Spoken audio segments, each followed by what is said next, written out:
बेरोजगारी, असंतोष आणि झुरळाची चाहूल या देशाच्या लोकशाही व्यवस्थे कधी कधी एखादा शब्द, एखादी उपमा किंवा एखादे वक्तव्य हे केवळ भाष्य राहत नाही, ते जनभावनांचे प्रतीक बनते.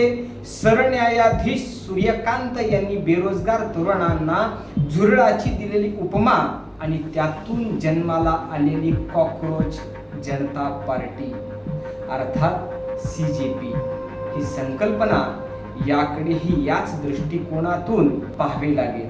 वरकरणी ही घटना सोशल मीडियावरील विटंबन उपहास वाटत असली तरी तिच्या मागे दडलेली अस्वस्थता, संताप आणि निराशा ही देशाच्या वर्तमान सामाजिक आर्थिक वास्तवाचे प्रतिबिंब आहे. त्यामुळे CJP ही केवळ इंटरनेटवरील ट्रेंड नसून व्यवस्थेविरोधात साचत गेलेला भावनांचा एक डिजिटल उद्रेक म्हणावा लागेल.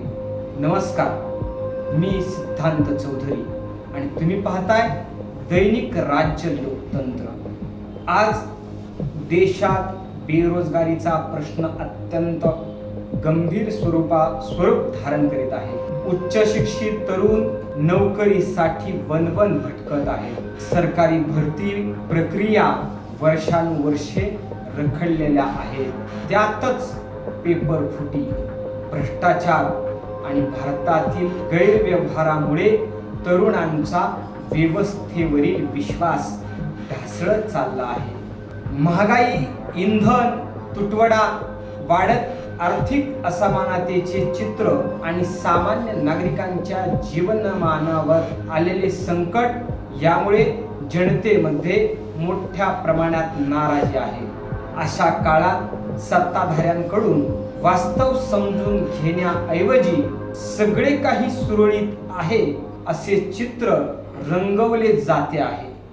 तेव्हा तरुणाच्या मनात दडपून ठेवलेला रोष सोशल मीडियाच्या माध्यमातून बाहेर पडतो आणि CJPचा उदय होतो.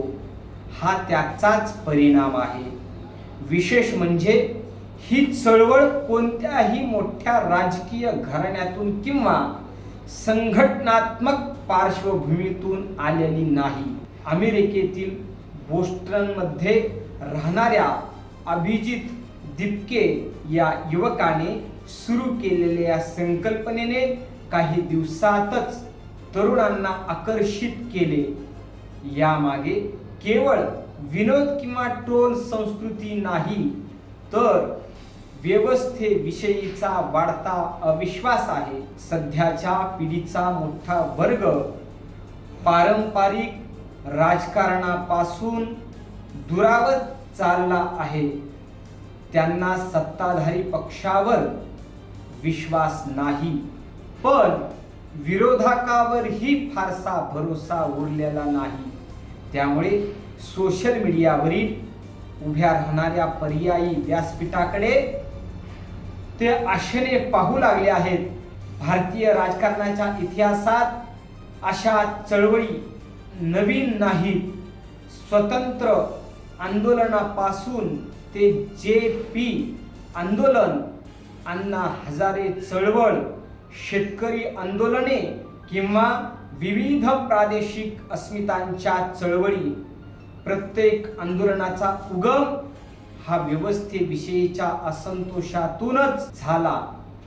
आम आदमी पार्टी हे सत्य, त्याचे अलीकडचे आणि महत्त्वाचे उदाहरण ठरते. भ्रष्टाचार विरोधी अण्णा आंदोलनातून निर्माण झालेल्या असंतोषाला आपने राजकीय रूप दिले आणि दिल्ली सारख्या महत्त्वाच्या राज्यात सत्ता मिळवली.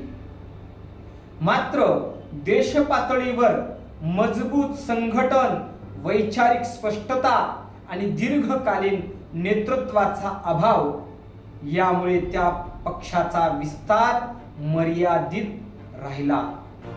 काँग्रेस विरोधी भावना निर्माण करण्यात आपचा वाटा असला तरी त्याचा सर्वाधिक राजकीय लाभ भाजपला झाला.